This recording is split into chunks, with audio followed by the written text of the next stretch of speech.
नैना अब पहले वाली नैना नहीं थी। शायद राजीव के प्यार और सीवी के साथ ने उसका पूरा जीवन बदल दिया था। अगर जब तक जीवन है तब तक संघर्ष तो रहेगा ही। नैना की नौकरी ठीक चल रही थी। उसके ऑफिस में उसके अधिकारी नैना से कुछ ज्यादा ही बेरुखी से बर्ताव करते थे।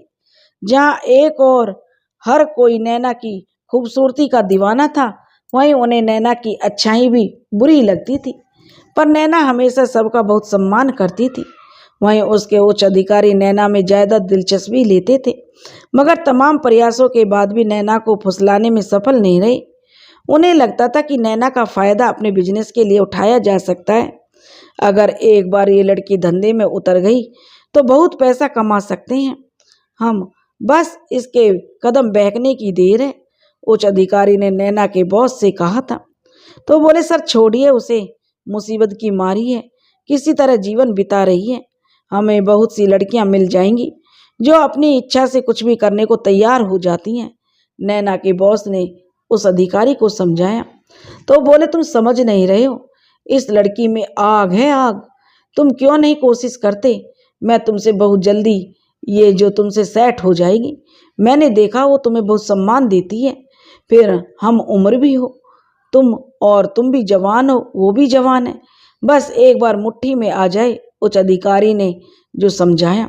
वो बोले, नहीं सर, मैं ये नहीं कर सकता। वो बहुत सम्मान करती है मेरा, मैं उसकी भावनाओं के साथ नहीं खेल सकता। चलो, उच्च अधिकारी ने कहा, फिर मैं अपने तरीके से देखता हूँ, तुम नहीं तो कोई और ही सही। एक दिन नैना के पास वही उच्च अधिकारी का फोन आया और बोले, नैना तुम्हें मीटिंग के लिए आना, अभी ऑफिस के नीचे एक व्यक्ति आएगा, वो मेरे भाई के जैसे हैं, उनके साथ तुम चली आओ और मीटिंग अच्छे से करना। नैना ने कहा, जी सर कहकर नैना ने फोन रख दिया और उस व्यक्ति के साथ चली गई। वह बोला, सर हमें पुलिस लाइन जाना है ना? नैना ने उस व्यक्ति से पूछा। तो वह उसने जवाब दिया, जी मैडम। मगर वह कहने लगी, नैना यह रास्ता पुलिस लाइन को नहीं जाता, हम शायद गलत रास्ते पर आ गए हैं। वह बोला, नहीं हम सही रास्ते पर हैं, पहले मुझे मेरे फार्म हाउस जाना है और वहाँ थोड़ा काम है। उस व्यक्ति ने कहा। नैना चुपचाप बैठी रही। तभी उसने देखा कार शहर से बाहर नर्मदा नदी की तरफ जा रही है। नैना ने सख्ती से कहा, सर मैं आगे नहीं जाऊंगी, कार रोकिए। वह बोला, कार तो अब नहीं रुकेगी नैना मैडम, कार तो अब फार्म हाउस पर ही रुकेगी। पहले हम आपको समझाएंगे, फिर आप हमें अपना प्रोजेक्ट समझाना। उस व्यक्ति के इरादे अब साफ नजर आ रहे थे। नैना ने कहा, कार रोको वरना मैं अभी सर को फोन मिलाऊंगी। तो उस व्यक्ति ने कहा, तुम किसी को भी फोन मिलाओ, अब यहाँ कोई नहीं आने वाला, और जब तक कोई आएगा तब तक उससे पहले खुद तुम्हें पहुंचा दूंगा तुम्हारे ऑफिस। उस व्यक्ति ने हंसते हुए कहा। नैना घबरा गई, उसे पता था राजीव कुछ ना कुछ जरूर करेंगे। दरअसल राजीव की आदत थी, जब भी नैना किसी के साथ मीटिंग के लिए जाती तो वह नैना को फ़ोन पर कॉल करके खुद को म्यूट कर देते थे, ताकि वो नैना की तरफ से सारी बातें सुन सकें और नैना को कोई परेशानी ना हो। इसलिए नैना 2 फ़ोन रखती थी। बस उसे चिंता इस बात की थी कि राजीव ने सारी बातें सुनी या नहीं। तभी नर्मदा के किनारे सुनसान जगह पर कार रुकी और उस व्यक्ति ने नैना का हाथ पकड़ लिया। जैसे उसने नैना के साथ जबरदस्ती करनी चाहिए, नैना ने पूरी ताकत से उसे धक्का दे दिया और खुद को उससे आज़ाद करके कार के से निकलकर बाहर आ गई। जो व्यक्ति बाहर आ गया वो भी, और नैना भागने लगी। वो व्यक्ति भी नैना के पीछे थोड़ी दूर तक भागा, लेकिन फिर वो वापस अपनी कार लेने आ गया। नैना को अब बहुत डर लग रहा था। उसे पता था कि अगर मुख्य मार्ग पर वो भागती रही तो पकड़ी जाएगी, इसलिए वो छोटे छोटे टीलों वाले रास्ते पकड़कर उन पर दौड़ने लगी। अभी वो थोड़ा ही चली थी कि राजीव का फोन आ गया। राजीव बोला, नैना तुम मुख्य रास्ते पर आ जाओ, मुझे पहले से ही शक था कि ये व्यक्ति ठीक नहीं है, इसलिए एक ऑटो वाला मैंने तुम्हारे पीछे लगा दिया था, वो मुख्य मार्ग पर ही है। तो नैना कहने लगी, नहीं राजीव मुझे डर लग रहा है, मैं नहीं जा सकती। नैना डर से कांपते हुए बोल रही थी। तभी भागते हुए नैना का पैर फिसला और वो गिर गई, उसकी चीख निकल गई। तभी पास की झाड़ियों से एक लड़का और एक लड़की निकले। शायद समाज के डर से इस तरह वो यहाँ मिलने आए थे। जो भी हो, नैना को देखकर तुरंत उनकी सहायता की। उन्होंने उसे उठाया और पानी पिलाया। नैना ने सारी बात बताई। वो लड़का बाइक से आया था। उसने अपनी मित्र और नैना दोनों को बिठाया और निकल गया वहां से। उसने नैना को नज़दीकी बस स्टॉप पर छोड़ा, जहां नैना थोड़ी देर चुपचाप बैठी रही। नैना के पास कुछ भी नहीं था। पर्स कार में ही छूट गया था। बिल्कुल भी पैसे नहीं थे। राजीव का कॉल बार बार आ रहा था। नैना ने फ़ोन उठाया और सारी स्थिति जो राजीव को बताई। राजीव ने नैना को वहीं इंतजार करने को कहकर ऑटो वाले से तुरंत नैना के पास पहुंचने के लिए कहा। ऑटो वाले ने नैना को वहां से लिया और घर छोड़ा। ऑटो से उतरते समय नैना ने पूछा कि वो राजीव को कैसे जानता है, तो उसने बताया जब राजीव जबलपुर आए थे तब बात हुई थी। तब राजीव उसे 5,000 रुपये भी देकर गए थे। नैना ऑफिस पहुंची। नैना को देखकर उसके बॉस समझ गए कि बात क्या है। नैना कहने लगी, सर मुझे आपसे बात करना है। वो बोले, नैना नीचे कॉफ़ी शॉप में चलो, मैं आता हूँ, कहकर वो अपना लैपटॉप ऑफ करने लगे। नैना ने रोते हुए उन्हें सारी बात बताई। वे बोले, मुझे पहले से पता था नैना कि तुम्हारे साथ ये सब होगा। तुम चली जाओ यहाँ से, छोड़ दो ये नौकरी। तुम अभी मेरे बॉस को नहीं जानती। उनका काम यही है लड़कियों को फंसाना और उनसे धंधा करवाना। चली जाओ यहाँ से नैना। तुम्हारे साथ जो भी हुआ वो करने के लिए मुझे भी कहा गया था, पर मैंने मना कर दिया। तो नैना कहने लगी, आप ठीक कह रहे हैं, ये जॉब इतनी आसान नहीं जितना हम समझते हैं। जब भी किसी को पॉलिसी बेचने जाओ तो वो हमारा सौदा करना चाहते हैं। उन्हें लगता है कि हम भी बिकाऊ हैं। अक्सर मैंने महसूस किया है, लोग पॉलिसी समझने के बहाने होटल या रेस्टोरेंट में बुलाते हैं और फिर अपनी गंदी नीयत दिखाते हैं। शर्म नहीं आती इन्हें क्या लगता है कि हर औरत बिकाऊ है? नैना ने कहा। तो वो कहने लगे, नैना, इस क्षेत्र में अक्सर लड़कियों को इस तरह की परेशानियां झेलनी पड़ती हैं। कुछ समझौता कर लेती हैं और कुछ नहीं कर पाती। नैना घर वापस आ गई। उसने आकर सारी बात राजीव को बताई। राजीव को गुस्सा तो बहुत आया, मगर दूर रहकर वो कर भी क्या सकते थे। पर हाँ, दूसरी नौकरी देखना अब पहले से ज़्यादा शुरू कर दिया था। तभी एक दिन फ़ोन आया कि पंकज जबलपुर आ रहे हैं। पंकज आए और नैना की दीदी के घर पर रुके, क्योंकि नैना जहाँ रहती थी वहाँ किसी पुरुष का आना मना था। एक दिन रुके और वापस चले गए। उन्हें वहाँ बिल्कुल भी अच्छा नहीं लगा। नैना की दीदी के घर वालों ने समझाया भी और नौकरी का प्रस्ताव भी दिया ताकि नैना और पंकज फिर से खुश रहने लगे, मगर पंकज नहीं माने और कह दिया वो अपने शहर के अलावा कहीं नहीं रहना चाहते। यहाँ से पंकज और नैना का रिश्ता लगभग ख़त्म हो गया। ना नैना कभी कानपुर जाती थी और ना पंकज कभी जबलपुर आते। बस हाँ, जब भी पंकज ज़्यादा शराब पी लेते तो फ़ोन करके नैना को बहुत गालियाँ सुनाते थे। समय बीता और नैना की नौकरी एक विद्यालय में लग गई, मगर विद्यालय बनारस में था। सैलरी अच्छी थी और फिर राजीव नैना को वहाँ से निकालना चाहते थे। सीवी चाहती थी कि नैना कहीं और जाए, मगर नैना ने समझाया और परेशानी बताई तो सीवी राजी हो गई। स्टेशन पर सीवी और नैना की आंखें नम थीं। पूरा साल जो एक साथ बिताया था दोनों ने। फिर नैना बनारस आ गई।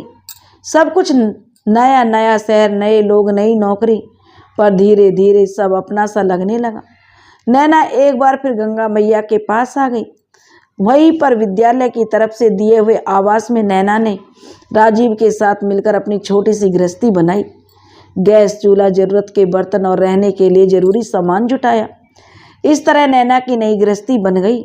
समय गुजरता गया। इसी बीच नैना के छोटे भाई की शादी हो गई। नैना गई शादी में, पंकज भी आए, पर एक बार फिर उन्होंने बहुत कलह फैलाया, जिसे लेकर घर में सभी परेशान हो गए। पंकज नशे की हालत में माहौल खराब करने लगे। नौबत यहाँ तक आ गई जब उनकी बदतमीजी बर्दाश्त से बाहर हो गई तो उन्हें घर से निकाल दिया।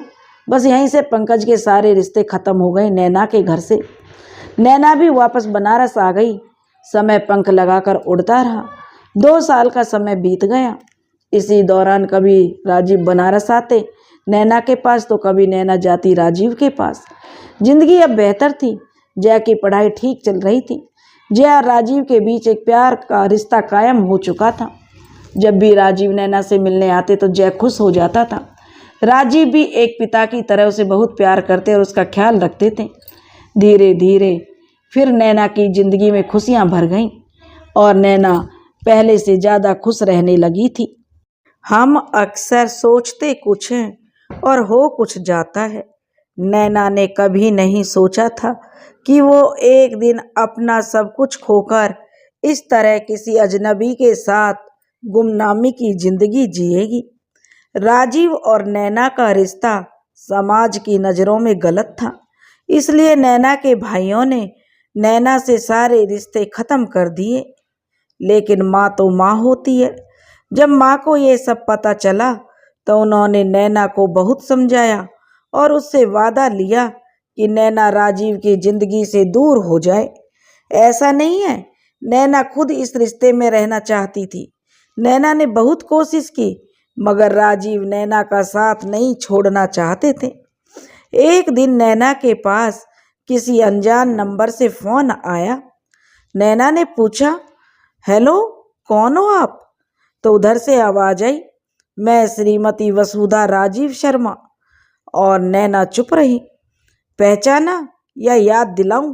वसुधा ने नैना से कहा। नैना ने कहा, जानती हूं मैं आपको। तो वसुधा कहने लगी, अगर जानती हो तो राजीव की जिंदगी से क्यों जुड़ी हो? पत्नी हूं मैं उनकी।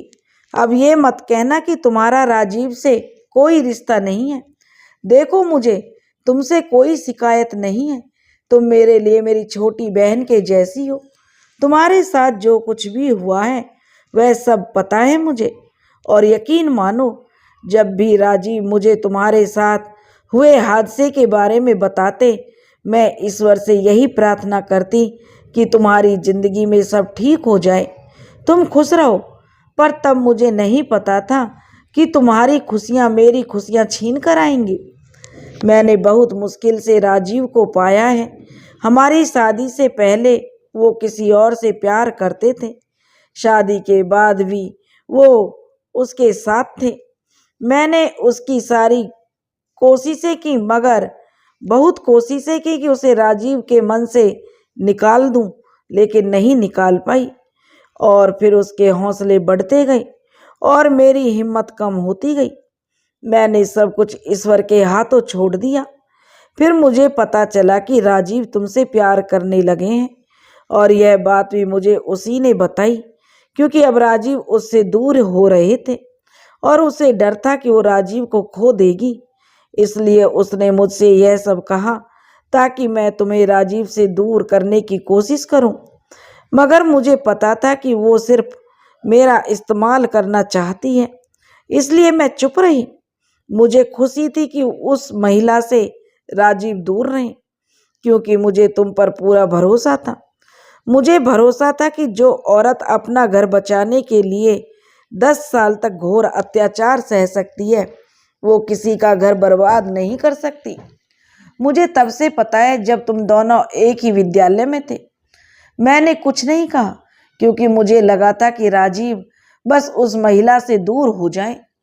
तुमसे मुझे कभी कोई खतरा महसूस नहीं हुआ, मगर अब हालात और हो गए हैं। राजीव की दीवानगी तुम्हारे लिए बढ़ती जा रही है। वो जब मेरे साथ होते हैं तो खुश नहीं होते, और कल तो हद हो गई। हम 3 महीने बाद मिले और उन्हें कोई खुशी नहीं थी, ना ही कोई उत्साह। और रात में सोते हुए भी वो बार बार तुम्हारा नाम ले रहे थे। कहते कहते वसुधा का गला भर आया। नैना कहे, किसी औरत के लिए इससे ज्यादा दुख की बात और क्या होगी नैना? उसका पति उसके सामने किसी और का दीवाना हुआ जा रहा है। राजीव ने मुझे कभी कोई कमी नहीं रखी, मेरी हर इच्छा पूरी की। बच्चों का भी बहुत ख्याल रखते हैं, बहुत प्यार करते हैं ना बच्चों से। कभी कोई मौका नहीं दिया कि मैं झगड़ा कर सकूं। मगर हमारा रिश्ता पहले जैसा नहीं रहा। नैना, मैं उनसे कुछ नहीं कह सकती, पर तुमसे विनती करती हूँ, हो सके तो अपनी बड़ी बहन का घर बचा लो। सब कुछ तुम्हारे हाथ में है नैना। तुम्हें बहुत से राजीव मिलेंगे, मगर मेरे लिए एक ही पति है। हो सके तो मेरा पति मुझे वापस कर दो, दे दो बहन। कहकर वसुधा चुप हो गई। नैना सब चुपचाप सुनती रही। उसने कहा, देखो, मैं झूठ नहीं कहूंगी, हम किसी रिश्ते में नहीं हैं, मगर यकीन मानो सब कुछ बस होता चला गया। मैं खुद कभी राजीव से नहीं जुड़ना चाहती थी, मगर मुझसे यह अपराध हुआ है। मैं माफ़ी तो नहीं मांगूंगी, क्योंकि शायद मैं इसके काबिल नहीं हूँ, पर हाँ, मैं तुमसे वादा करती हूँ, मैं राजीव की ज़िंदगी से हमेशा के लिए चली जाऊंगी। मुझे बहुत दुख है कि मेरी वजह से तुम्हारी आंखों में आंसू हैं। मुझे विश्वास था कि तुम मेरा साथ जरूर दोगी।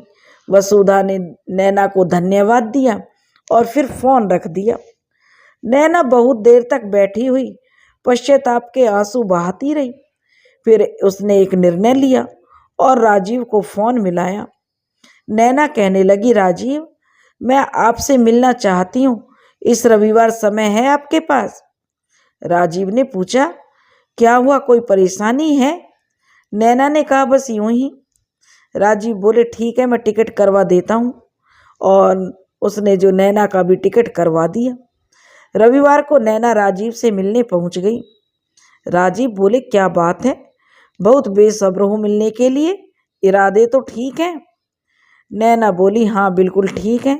आप मुझसे बहुत प्यार करते हैं ना राजीव? राजीव बोला, हाँ। अब भी विश्वास नहीं है क्या? तो आजमा कर देख लो, राजीव ने हंसते हुए नैना को कहा।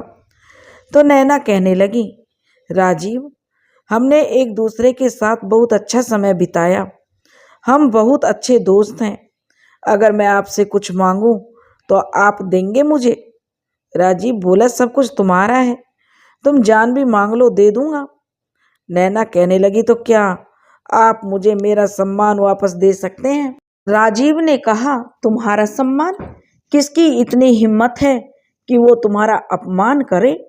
राजीव, नैना कहने लगी, मैं मजाक नहीं कर रही हूँ और ना ही मजाक सुनने के मूड में हूँ। तो राजीव बोला, अच्छा सॉरी बाबा, अब बताओ क्या बात है? नैना बोली, राजीव, भले ही हम एक दूसरे से कितना भी प्यार करते हो, पर समाज की नज़रों में हमारा रिश्ता गलत ही है ना? क्या लगती हूँ मैं आपकी? लोग ऐसे रिश्ते को रखेल कहते हैं। क्या यही नाम देना चाहते हैं आप मुझे? राजीव बोला, बस करो नैना। आवेश में आकर उसने जो नैना पर हाथ उठाने की कोशिश की।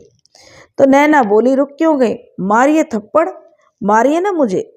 राजीव बोला, नैना, तुम खुद के लिए इतना गंदा शब्द कैसे प्रयोग कर सकती हो? तुम्हें एक बार भी शर्म नहीं आई खुद को मेरी रखेल कहते हुए? प्यार करता हूं तुमसे, तन से, मन से और आत्मा से। तुम्हें कब विश्वास होगा मेरे प्यार का? नैना, आज तो तुमने मेरे प्यार पर कीचड़ उछाल दिया। तब नैना कहने लगी, प्यार? कौन सा प्यार है ये जो अपने जीवन साथी को अपमान दिलाए? कौन सा प्यार है ये जिसे समाज रखेल और अय्यासी का नाम देता है? नहीं राजीव, ये प्यार नहीं बल्कि आकर्षण है, जरूरत है। तो वो कहने लगा, राजीव, होगा आकर्षण तुम्हारे लिए, होगी जरूरत तुम्हारे लिए, लेकिन मेरे लिए जिंदगी हो तुम नैना, समझी?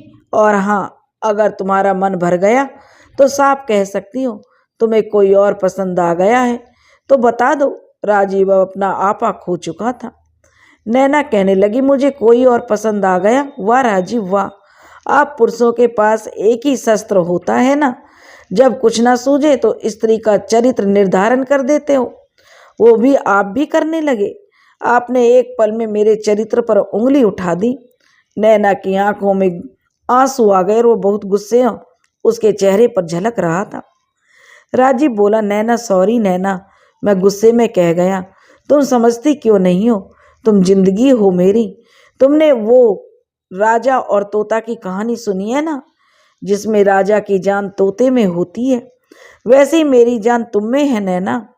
मैं एक पल भी तुम्हारे बिना नहीं रह सकता। प्लीज समझो मेरी बात को। और रही बात आकर्षण की, तो 3 साल हो गए हमें एक साथ। इस तरह आकर्षण होता तो क्या तुम्हें पा लेने के बाद खत्म नहीं हो गया होता? तुम प्यार हो मेरा, जिंदगी हो मेरी नैना। नैना कहने लगी, हाँ राजीव, प्यार हूँ मैं आपका, जिंदगी हूँ मैं आपकी, इसलिए मुझे इतनी जिल्लत भरी जिंदगी देना चाहते हैं आप? कल को जय बड़ा होकर हमारा रिश्ता पूछेगा, तब क्या कहेंगे हम? समाज क्या कहेगा कि ये राजीव की रखेल? कुछ पैसों के लिए राजीव के साथ रहने वाली 2 कौड़ी की औरत। मगर आप जानते हैं कि मैं ऐसी नहीं हूँ। मैंने आपसे पैसे के लिए कभी रिश्ता नहीं रखा, ना ही कभी आपके पैसे के लिए जो मुझे कुछ करना पड़ा मैंने कभी नहीं मांगा। मुझे इस दाग के साथ नहीं जीना राजीव। नैना अब हाथ जोड़कर रोने लगी। राजीव बोला, नैना तुम जानती हो मैं तुम्हारी आंखों में आंसू नहीं देख सकता। प्लीज चुप हो जाओ, मैं ऐसा नहीं होने दूंगा। कोई तुम्हें मेरी रखेल कहे यह मैं कभी नहीं होने दूंगा। अब दोनों काफी देर तक एक दूसरे को समझाने की कोशिश करते रहे। शाम को राजीव ने नैना से मंदिर चलने के लिए कहा। दोनों मंदिर गए और वहीं पास में नदी के किनारे सीढ़ियों पर नैना को बिठाकर राजीव कहीं चले गए। थोड़ी देर वो वापस आए और फिर दोनों घाट पर चुपचाप बैठे रहे। नैना की आंखों से आंसू बह रहे थे। राजीव ने कहा, नैना प्लीज चुप हो जाओ, तुम्हारा एक एक आंसू मेरा सीना छलनी कर रहा है। तो नैना कहने लगी, ठीक है राजीव, आपको याद है रिश्ते की शुरुआत में एक दूसरे को हमने वादा किया था, अगर हमारे रिश्ते की वजह से किसी के भी जीवन में कोई परेशानी आई तो हम ये रिश्ता मुस्कुराकर उसी मोड़ पर ख़त्म कर देंगे। आज मैं इस रिश्ते को ख़त्म करना चाहती हूँ। राजीव ने पूछा, मगर क्यों, कैसी परेशानी है, किसे परेशानी है? नैना ने कहा, हमने भी तय किया था ना, कोई सवाल जवाब नहीं करेगा।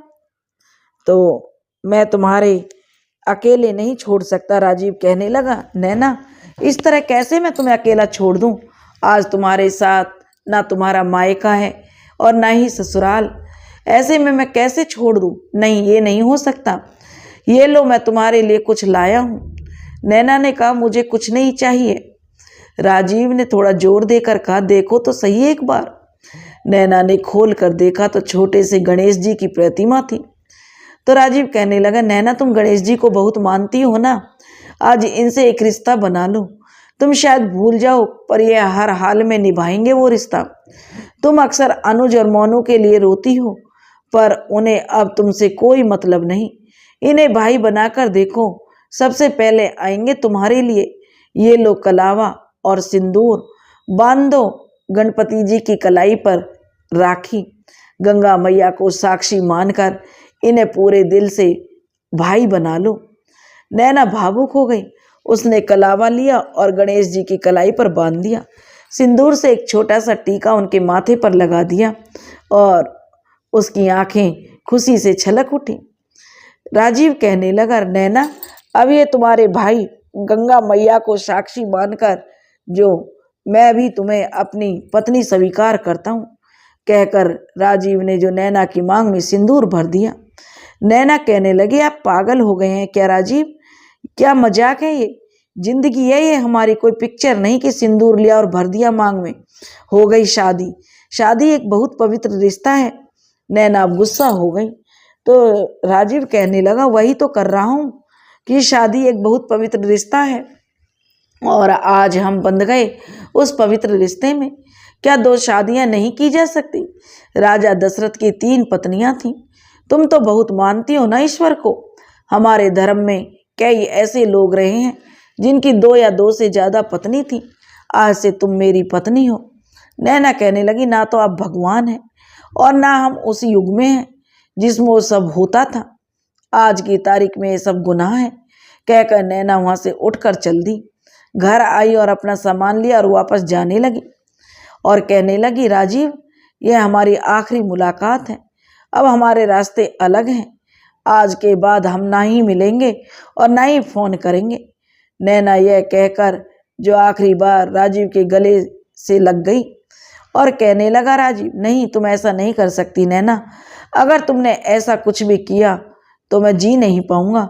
राजीव ने घबरा कर, जो उसकी आंखों में भी आंसू थे और वो घबरा रहा था। नैना ने कहा, मैं तुम्हारे आगे हाथ जोड़ती हूँ, प्लीज़ मुझे जाने दो। राजीव कहने लगा, नैना मुझे छोड़कर मत जाओ, मैं जी नहीं सकूंगा। लेकिन नैना कुछ नहीं सुनी और वहाँ से निकल गई।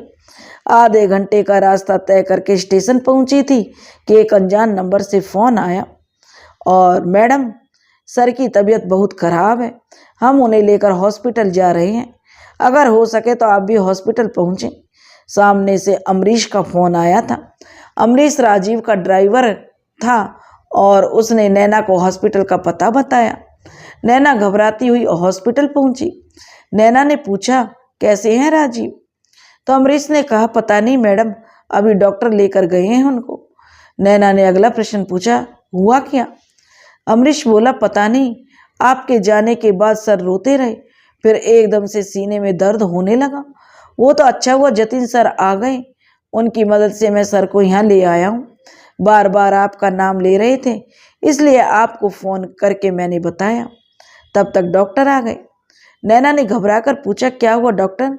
उन्हें अब कैसे हैं? तो डॉक्टर ने पूछा, आप उनकी? नैना खामोश रही। नैना को चुप देखकर अमरीश ने कहा, मैडम हैं हमारी सर जी की पत्नी।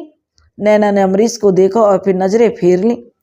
देखिए, इन्हें माइनर हार्ट अटैक हुआ है, डॉक्टर ने कहा, मगर ध्यान रखने की बहुत ज़्यादा ज़रूरत है। यह सुनकर नैना के चेहरे का रंग उड़ गया, उसका कलेजा कांप गया। थोड़ी देर बाद जब वो राजीव से मिली तो राजीव ने उसे अपने गले से ऐसे लगा लिया जैसे लंबे समय बाद कोई बच्चा अपनी माँ से मिला हो। नैना, राजीव कहने लगे, नहीं जी सकता मैं तुम्हारे बिना, मेरी जिंदगी अब तुम्हारे हाथों में। तुम अगर गई तो नहीं जी पाऊंगा मैं। अगर जिंदा देखना चाहती हो तो आज के बाद मुझे छोड़कर जाने की बात मत करना। राजीव रोए जा रहे थे। नैना तो यह सुनकर जड़ हो चुकी थी, उसकी आंखों में आंसू थे। समझ नहीं आ रहा था कि वो क्या करे और क्या कहे राजीव से। राजीव की ऐसी हालत देखकर उसने राजीव को गले से लगा लिया और कुछ नहीं कहा, बस दोनों के आंसू बहते रहे। एक दिन वहां रुककर नैना वापस चली आई। नैना रास्ते भर यही सोच रही थी, कोई उसे इतना प्यार करता है कि उसके बिना जीना नहीं चाहता, और ये सब तो बस फिल्मों में होता है, मगर उसने जो देखा उसे भी तो नहीं झुटलाया जा सकता। अब मैं क्या करूं? नैना सोचने लगी, कैसे समझाऊं राजीव को कि उनका और मेरा साथ आगे का नहीं हो सकता। नैना बड़ी परेशान थी। अब वो क्या करे, यही वह सोच रही थी। नैना जब वापस आ रही थी तब अमरीश उसे स्टेशन तक छोड़ने आया। नैना ने अमरीश से पूछा, अमरीश, तुमने डॉक्टर से ये क्यों कहा कि मैं राजीव की पत्नी हूँ? अमरीश बोला, मैडम, मैंने सर को आपके साथ भी देखा है और वसुधा मैडम के साथ भी। वो आपके साथ खुलकर हंसते हैं, बहुत खुश होते हैं आपके साथ, आपकी बातें करते रहते हैं। यह सबको पता है सर आपसे बहुत प्रेम करते हैं। आपके बिना वो जल बिन मछली की तरह तड़पते हैं, इसलिए मेरे मुंह से निकल गया, मुझे माफ कर दीजिए मैडम। नैना कहने लगी, ठीक है, तुम राजीव का ध्यान रखना, अगर कोई परेशानी हो तो मुझे कॉल कर देना, जरूर बताना मुझे। इतना कहकर नैना ट्रेन में चढ़ गई। वापस आकर एक दो दिन नैना बहुत बेचैन रही, राजीव से लगातार संपर्क में रही। अब वो कुछ और उपाय सोच रही थी जिससे राजीव की जिंदगी से दूर जा सके। हर समय उसके दिमाग में यही चला करता कि कैसे राजीव से दूर जाए। तभी एक दिन वसुधा का फोन आया। नैना को लगा शायद वसुधा की सहायता ली जा सकती है, तो उसने कहा, हेलो। नैना ने कहा, बोलिए। तो वो कहने लगी, वसुधा, तुम कितनी बेशर्म हो, कितना गंदा खून है तुम्हारा। मैंने तुमसे कहा मेरे पति से दूर हो जाओ, मगर तुम उसके अगले ही दिन राजीव से मिलने चली गई, और तो और 2 दिन रुककर भी आई हो। रखेल बनकर जीने में मजा आ रहा है ना, इज्जत कहाँ रास आएगी तुम्हें? वसुधा गुस्से में बोले जा रही थी। नैना बोली, वसुधा, तुम गलत समझ रही हो, मैं राजीव के पास गई थी, मगर नैना अपनी बात भी पूरी नहीं कह पाई कि वसुधा ने उसकी बात को बीच में काटते हुए कहा, मगर क्या, राजीव से अलग हो गई तो तेरे खर्चे कौन उठाएगा? राजीव जो ऐश करवाते हैं वो कौन करवाएगा? जब सब मुफ्त में मिल रहा है तो क्यों दूर होगी तू उससे? वसुधा, नैना कहने लगी, मैं खुद नौकरी करती हूँ, मुझे उनके पैसे की ज़रूरत नहीं है। मैं उनसे मिलने गई थी क्योंकि मैं इस रिश्ते को ख़त्म करना चाहती हूँ, मगर उनकी तबीयत ज़्यादा खराब होने के कारण मुझे वहाँ रुकना पड़ा। तो वसुधा कहने लगी, रिश्ता खत्म फोन पर भी किया जा सकता है नैना, जरूरी तो नहीं तुम वहाँ जाओ, सीधे कहो ना। और उन्हें भड़काने गई थी वहाँ मेरे खिलाफ। तो नैना कहने लगी, वसुधा मैंने तो उन्हें यह तक नहीं बताया कि हमारी बात हुई है। वसुधा देखो, मेरी बात को समझो, मैं मानती हूँ मुझसे बहुत बड़ा गुनाह हुआ है, मगर मैं पूरी कोशिश कर रही हूँ कि मैं राजीव से दूर जाऊं।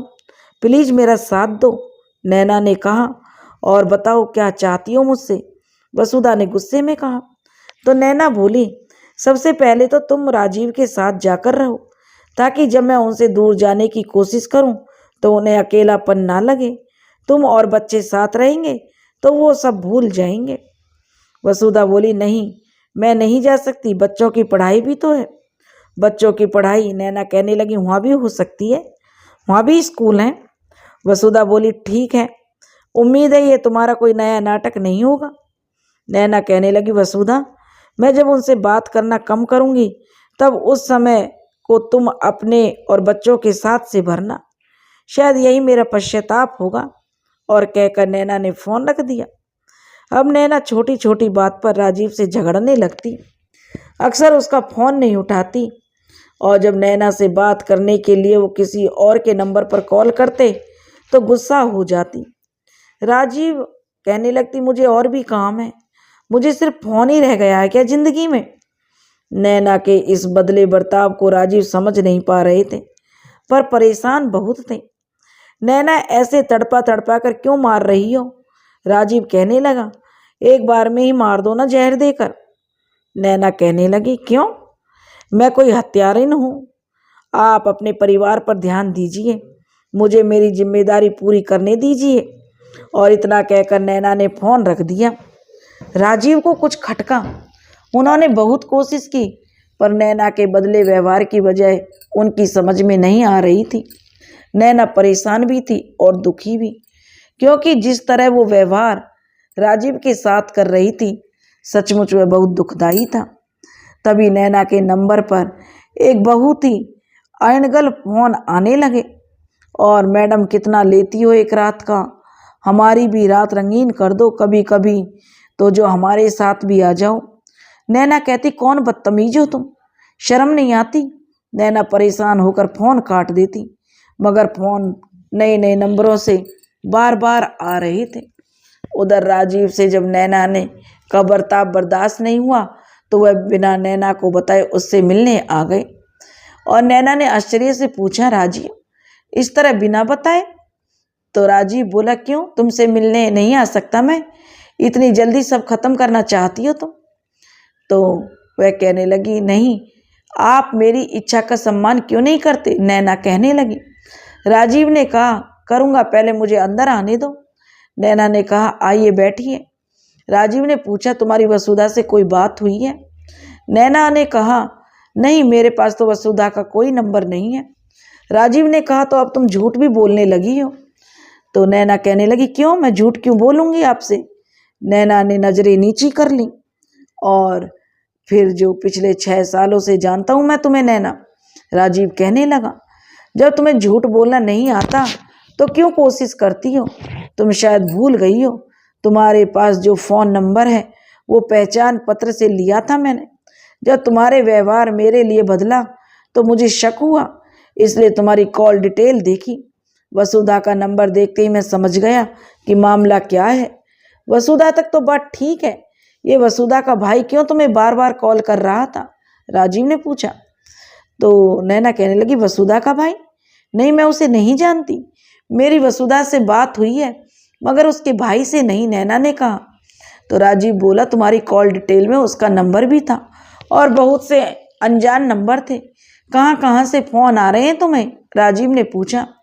राजीव, कुछ लोग मुझे फ़ोन करके परेशान कर रहे हैं, नैना कहने लगी, बहुत गंदे और भद्दे शब्द बोलते हैं।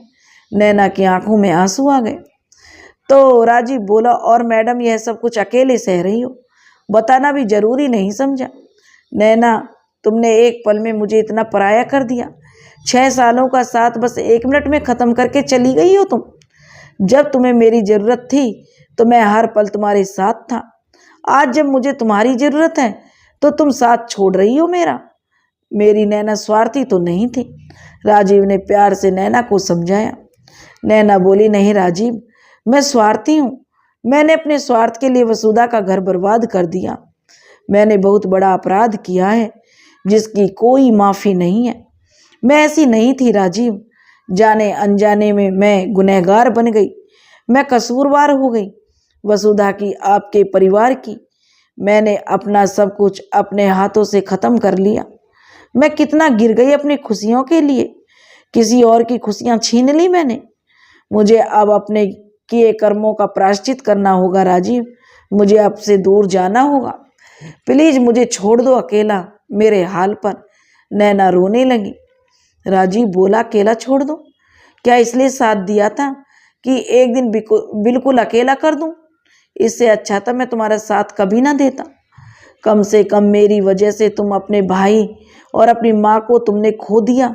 और रही बात परिवार की, तुम्हारे बिना मेरा परिवार अधूरा है। जब मैं जिंदा ही नहीं रह सकता तुम्हारे बिना, तो परिवार के साथ क्या न्याय करूँगा? राजीव ने जो नैना को समझाया, और राजीव ने वसुधा के साथ कहने लगी, नैना मैं गलत कर रही हूँ।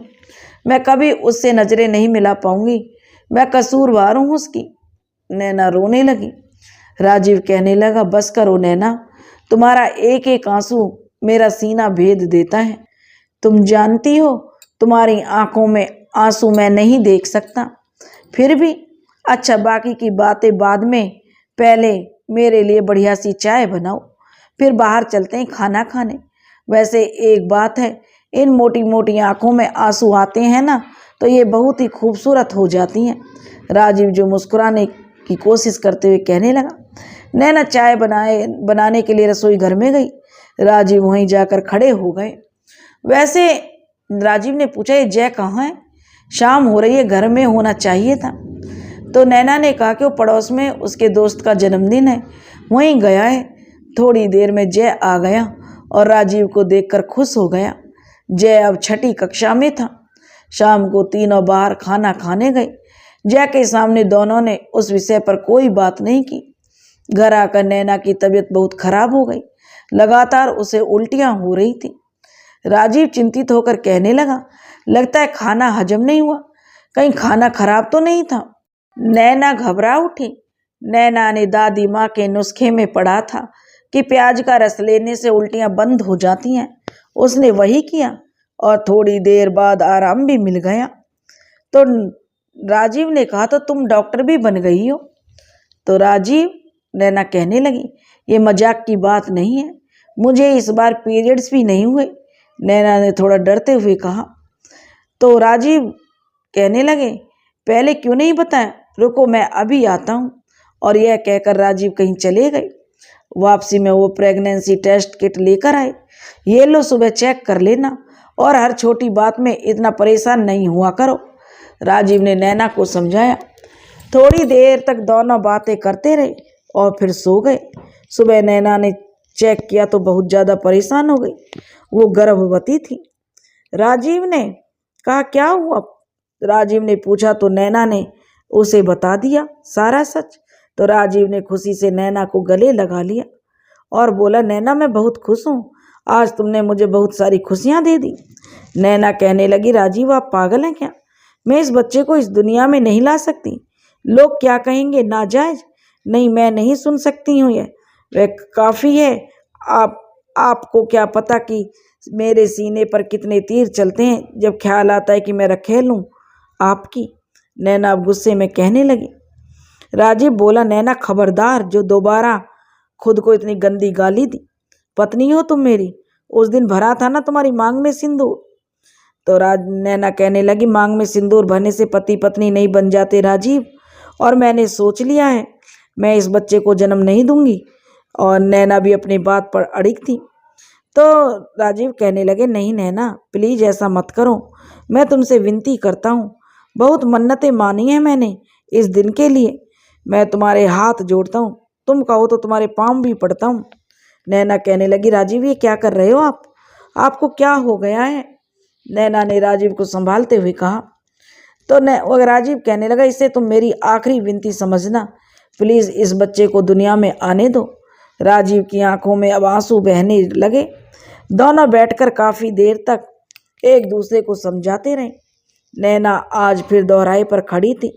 हालांकि निर्णय लेना उतना कठिन नहीं था, मगर दुविधा तो थी ही। अगले दिन राजीव नैना को डॉक्टर के पास लेकर गए, जहां डॉक्टर ने कहा कि शारीरिक रूप से नैना इस बच्चे को जन्म नहीं दे सकती। अच्छा होगा कि आप अभी गर्भपात करवा लें, नहीं तो बाद में बहुत तकलीफ होगी।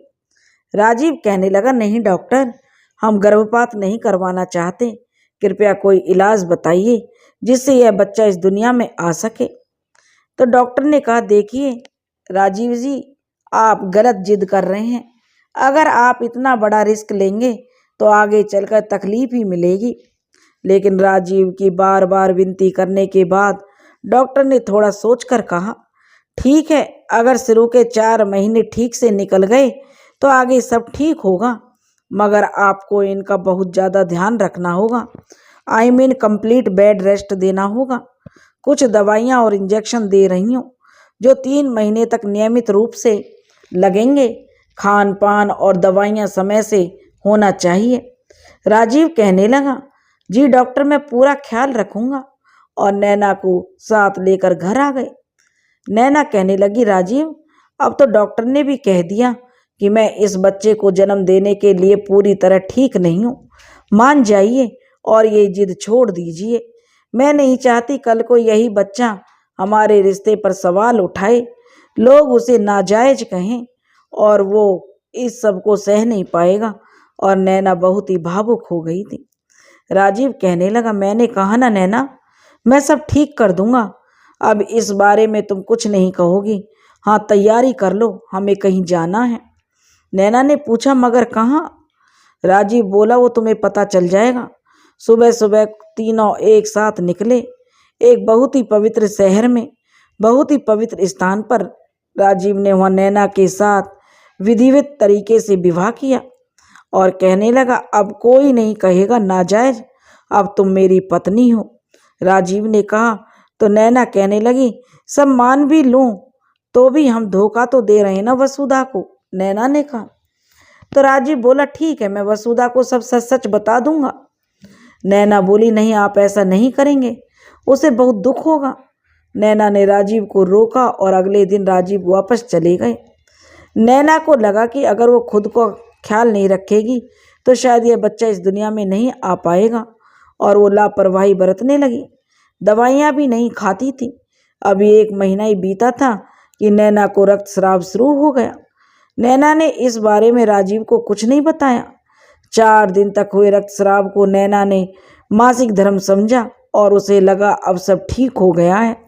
अगले दिन उसे स्कूल की तरफ से एक यात्रा पर जाना था, और किस्मत से उसी शहर में जहां राजीव रहते हैं। नैना पहुंची, अपना काम खत्म किया और फिर राजीव आ गए उसे लेने। दोनों साथ में घर आ गए। नैना कहने लगी, मुझे परसों फिर से जाना है, दूसरे विद्यालय में ड्यूटी है, पास के ही शहर में है। आजकल मोनू भी वहीं है और मम्मी भी। राजीव ने पूछा, तो तुम जाओगी मोनू के घर? नैना ने कहा, नहीं। तो नैना ने फिर बताया, पर मम्मी को बता दिया है कि मैं आ रही हूँ। राजीव ने कहा, मैं चलूँ तुम्हारे साथ? नैना बोली, नहीं, मैं चली जाऊँगी, बस टिकट बुक कर दो मेरा। और राजीव बोला, वो तो मैं पहले ही कर चुका हूँ। और तीसरे दिन नैना वहाँ से जाने के लिए निकली। राजीव और नैना स्टेशन पहुँचे। ट्रेन भी समय से आ गई। जैसे ही नैना को ट्रेन में बिठाकर राजीव उसका सामान रखने लगे तो उन्होंने देखा वसुधा बच्चों और पापा के साथ जा रही थी। वसुधा यहाँ? कोई फोन भी नहीं किया, राजीव आश्चर्य से कहने लगा। तो नैना ने पूछा, कहाँ है वसुधा? तो राजीव ने नैना को दिखाया कि देखो वो जा रहे हैं सब। नैना बोली, हो सकता है आपसे मिलने आए होंगे, आप जाइए, मैं भी निकलती हूँ। राजीव बोला, ठीक है, मैं चलता हूँ, अपना ख्याल रखना। और राजीव नैना को बाय बोलकर चला गया। राजीव जब घर पहुंचा तो वसुधा, बच्चे और पापा पहले ही घर पहुंच चुके थे। वसुधा ने गुस्से में पूछा, नैना आई थी? राजीव ने बिना झिझक के उत्तर दिया, हाँ। क्यों आई थी वो यहाँ? मेरा घर है, होती कौन है वो इस घर में आने वाली? वसुधा गुस्से में कहने लगी। तो राजीव ने कहा, ये मेरा घर है वसुधा, यहाँ कौन आएगा और कौन नहीं यह मैं निश्चित करूंगा। वसुधा कहने लगी, मैं आपकी पत्नी हूँ, आपकी हर चीज पर अधिकार है मेरा, और आप पर भी। राजीव ने कहा, हाँ है, मगर मैं नैना से प्यार करता हूँ, उसके बिना नहीं रह सकता, मेरी जिंदगी नैना है। वसुधा के तो जैसे पैरों तले जमीन खिसक गई, उसे चक्कर आ गया। उसे लगा जैसे उस पर कोई वज्रपात हुआ है। अगर नैना से प्यार करते हैं तो आप तो मैं कौन हूँ? वसुधा गुस्से में चीखने लगी। और इतने सालों तक जो मुझ में कस्में वादे मुझसे किए हैं उनका क्या? इतना बड़ा धोखा क्यों दिया मुझे तुमने, बताइए ना। और वसुधा बिलक बिलक कर रोने लगी। राजीव कहने लगा, कभी नहीं सोचा था मैंने तुझे कोई धोखा नहीं दिया। वसुधा कहने लगी, मैंने भी नहीं सोचा था जिसे मैं अपना ईश्वर माना वो मुझे इस तरह धुतकार देगा। मैंने क्या कमी रखी आपके लिए? कहाँ गलती हुई जो इतनी बड़ी सजा दे रहे हो मुझे? बताओ, कहाँ कमी रखी मैंने? क्या है उस नैना में जो मुझ में नहीं? वसुधा लगातार रोज जा रही थी। तभी जो उसके ससुर बोले, जो कि राजीव के पापा थे, उनसे अपनी बहू का रोना देखा नहीं गया।